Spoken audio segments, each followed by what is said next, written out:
لكن الأمة تفتقد إلى الرجال وإلى العظماء. لما جلس عمر بن الخطاب يوما مع أصحابه قال لبعضهم: تمنوا ماذا تريدون؟ فسأل أحدهم: ماذا تتمنى؟ قال: أتمنى ملء هذا البيت مالا أنفقه في سبيل الله. قال للآخر: ماذا تتمنى؟ قال: أتمنى ملء هذا المكان وملء هذا البيت مالا أجهز فيه جيشا في سبيل الله. كل أمنياتهم لله. لكن انظر إلى أمنية عمر، وهذه الأمنية التي نتمناها اليوم، ونحن نرى أمتنا تتعاقب فيها الجراحات والآلام والأوجاع ليل نهار. قال عمر: قالوا: أما أنت يا عمر ماذا تتمنى؟ قال: إنني أتمنى ملء هذا البيت رجالا مثل خالد بن الوليد وأبي عبيدة بن الجراح. أتمنى ملء هذا البيت رجالا مثل أبي عبيدة بن الجراح ومثل خالد بن الوليد. وهذا عكرمة بن أبي جهل، هذا عكرمة بن أبي جهل رضي الله عنه يدخل في المعركة يدفع السيوف والرماح بيديه، فيقولون له: ارفق بنفسك اتق الله، ارفق بنفسك اتق الله. فيقول لهم: لقد دفعت بنفسي في الجاهلية لأجل اللات والعزى، ألا أدفع بنفسي الآن لأجل رسول الله؟ ألا أدفع بنفسي الآن وقد عرفت الدين والإيمان؟ ألا أدفع الآن بنفسي في سبيل الله؟ وتفيض الروح إلى بارئها. كم ضحى هؤلاء لأجل الدين؟ عباد ليل إذا جن الظلام بهم، كم من عابد دمعه على الخد أجراه. وأسد غاب إذا نادى الجهاد بهم، هبوا إلى الموت يستجدون رؤياه. وأسد غاب إذا نادى الجهاد بهم، هبوا إلى الموت يستجدون رؤياه. كم ضحى هؤلاء. بل انظر إلى أنس بن النضر رضي الله عنه، أنس الذي مر يوم أحد على بعض من القوم وقد ألقوا سلاحهم، قال: لما تلقون سلاحكم؟ لما تلقون سلاحكم؟ قالوا: مات رسول الله، قتل رسول الله. قال: قوموا، ماذا تصنعون بعد النبي صلى الله عليه وسلم؟ لا حياة بعد رسول الله صلى الله عليه وسلم.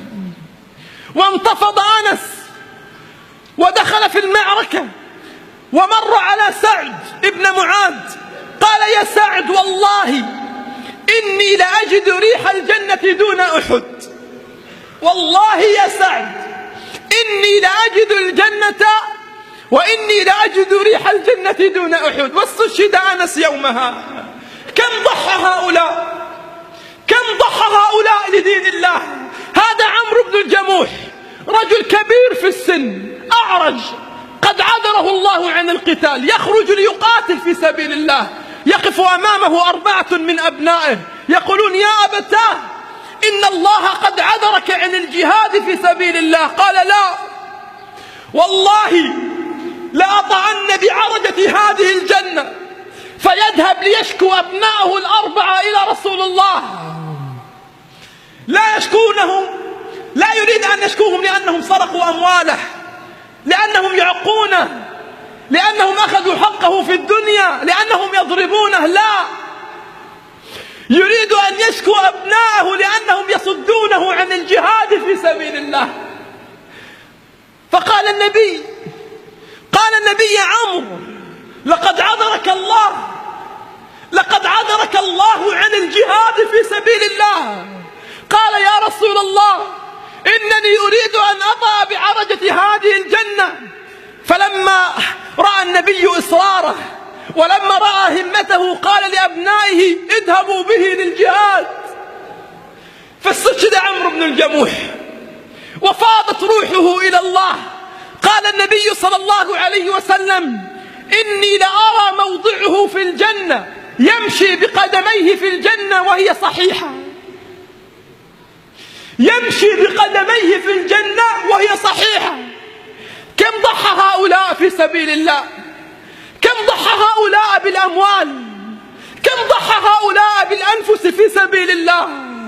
حتى بلغوا من الأعمار ما بلغوا، إلا أنهم أرادوا ما عند الله. هذا أبي أيوب الأنصاري يبلغ من العمر 80 عاما، إلا أن هذا العمر لا يعذره عن الجهاد في سبيل الله، فيخرج ويستشهد رضي الله عنه. يستشهد أبو أيوب الأنصاري وقد بلغ من العمر 80 عاما. يدخل يوم الرجل على النبي صلى الله عليه وسلم وأصحابه، فيقول النبي صلى الله عليه وسلم لأصحابه: أتعرفون من الذي مر أمامكم؟ قالوا: لا نعرفه يا رسول الله. فيقول النبي صلى الله عليه وسلم: ولكن هذا الذي مر أمامكم هو حبيبي جليبيب. إن الذي مر أمامكم هو حبيبي جليبيب، يعيش مع الصحابة ويعيش بينهم، إلا أنهم لا يعرفون اسمه. جليبيب رضي الله عنه صاحب الوجه الدميم، كان بشع المنظر والخلق. جليبيب ثيابه رتة، ثيابه مرقعة وممزقة. جليبيب كان إذا عطش وأراد أن يشرب كان يشرب من المياه الجارية، لشدة فقره أنه كان يشرب من المياه الجارية. الميزان عند الله ليس ميزان درهم ولا دينار. بعدما تسمع قصة جليبيب ستعلم أن أبدا ليس الميزان عند الله ميزان عمارة ولا سيارة ولا درهم ولا دينار، وأنما الميزان عند الله بما تبذل في سبيل الله، بما تضحي لأجل دين الله. الصحابة لا يعرفونه، إذا عطش يشرب من المياه الجارية، بشع الخلقة والمنظر، غريب حتى بين أصحاب النبي صلى الله عليه وسلم. فيمر يوما على النبي صلى الله عليه وسلم، فيقول النبي: يا جليبيب ألا تتزوج؟ فيقول جليبيب: يا رسول الله ومن يزوج جليبيب؟ ولا جاه ولا سلطان ولا مال ولا جمال. فيمر يوما آخر على النبي صلى الله عليه وسلم، فيقول النبي: يا جليبيب ألا تتزوج؟ فيقول جليبيب: ومن يزوج جليبيب يا رسول الله؟ ولا جمال ولا سلطان.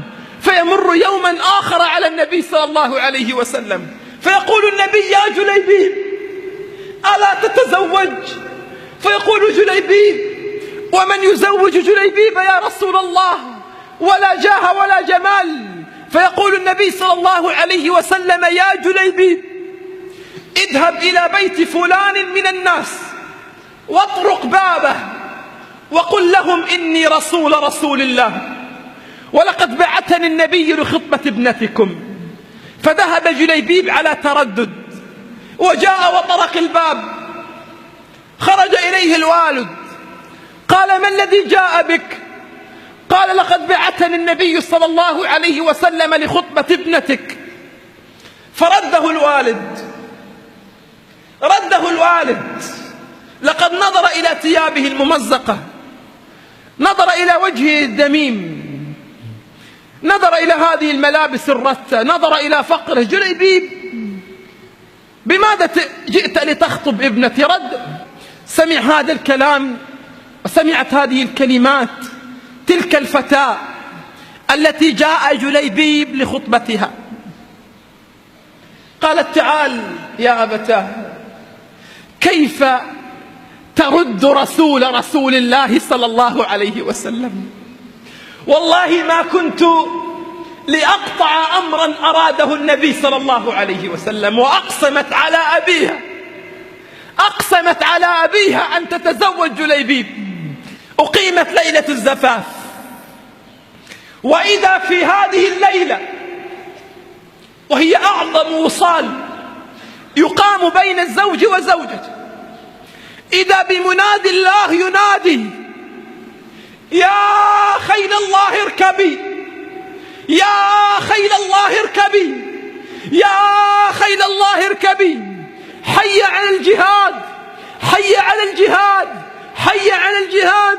فيسمع هذه الكلمات ويسمع هذا النداء جليبيب، ينظر مرة إلى زوجته وينظر ويسمع تلك الكلمات، فهو بين خيارين: إما أن يبقى مع زوجته في أول ليلة، وإما أن يخرج ليلبي نداء الله.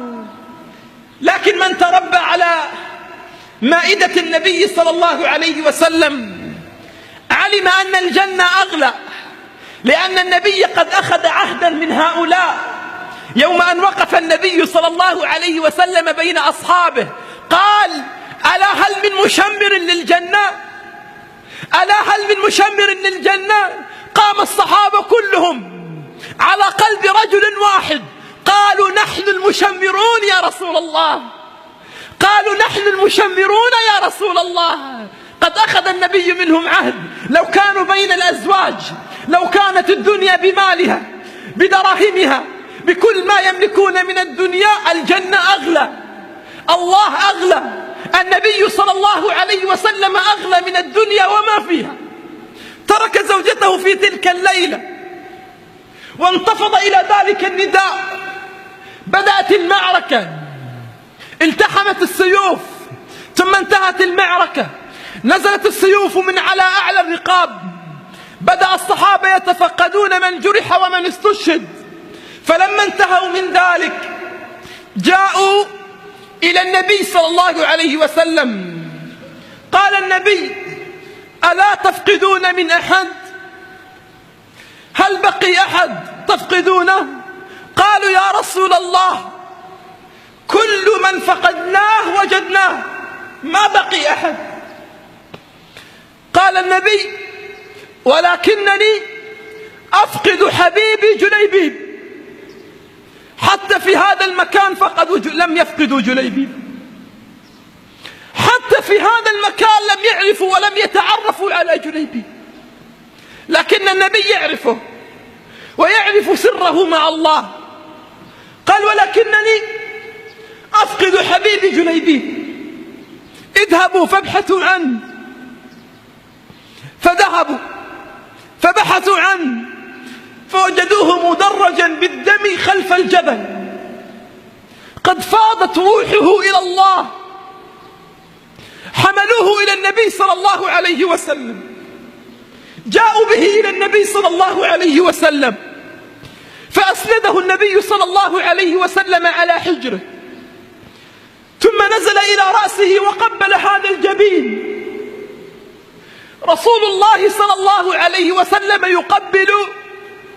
يقبل جبين جليبيب. يا ليت هذا الجبين أنا وأنت، يا ليت هذا الجبين أنا وأنت ليقبله أعظم البشر رسول الله صلى الله عليه وسلم. فلما قبله النبي سالت دموعه، فدا تلك الدموع الآباء، فدا تلك الدموع الأمهات، فدا كل هذه الدموع، كل ما نملك يا رسول الله. سالت دموع النبي صلى الله عليه وسلم حتى غطت هذه الدموع واختلطت بدم جليبيب. نظر النبي إلى جليبيب وقال: يا جليبيب، لقد قتلت 7 من الكفار. يا جليبيب، لقد قتلت 7 من الكفار. أنا منك وأنت مني، أنا منك وأنت مني، أنا منك وأنت مني. كم من الرجال من صحابة رسول الله أمثال جليبيب، لما ضحى هؤلاء بأغلى ما يملكون وخرج عمرو بن الجموح وهو ينظر إلى أبنائه وقد تركهم، ويخرج أنس ويخرج عكرمة ويخرج عمير ويخرج طلحة ويخرج هؤلاء، كأن لسان حالهم سدت دروب الشعر وأغلقت أفواهها، وباك قلبي بعد ذلك باكيا، لما حيل بيني وبين مناي قهرا، عشت ذل القعود وبعتها لمليكي، بعتها للذي لا يرتضي لعباده ذلا، ولست أرضاها لي. أبتاه، اسمع يا أبتاه، أبتاه نفسي لا تريد غوانيا، مالي وللدنيا ما لها ماليا. أبتاه جعفر في المنام بداليا، ويصيح بي ألا لحقت ركابيا. أبتاه إني أرى في شامنا مهجا، أبتاه إني أرى في قدسنا مهجا، أبتاه إني أرى في عراقنا مهجا، أبتاه إني أرى في يمننا مهجا، تروي لنا الآلام تواليا وتواليا. هناك يريدون لأعراضهم ردا، هناك يريدون لأعراضهم ردا، وهنا إخوتي يتغزلون بأختي، هناك يطلبون لجوعهم سدا، وأنا ها هنا أعاف طعامي. هناك يأمنون لأطفالهم أمنا، وأنا ها هنا زواد آمانية. وأسلاماه كالسيف الذي صال محطما لقيودي، ومعتصماه كالسهم الذي طار محررا لهم وليا. أبتاه أقسم بالذي خلق الحياة لحكمة، وذا رب العزيز يشهد عهدي، أن أضل في ساح المعارك غاشية، أجود بروحي كما أجود بنفسي، فإما أن أعود للوطن الحبيب براية، فإما أن أعود للقدس الحبيب براية، فإما أن أعود للشام الحبيبة براية، رافعا رأسي والجنود ورائي، أو أن أعود للقدس الحبيبة بالشام الحبيبة ببسمة رسمت على شفاهي هناك قبل مماتي، شهادة ورب البيت فزت بها، شهادة أقبل بها حوريتي بشفاهي، أرفرف بها تحت ظل العرش كطير أخضر، فارتقب أبتاه، ذاك موطني وذاك مكاني.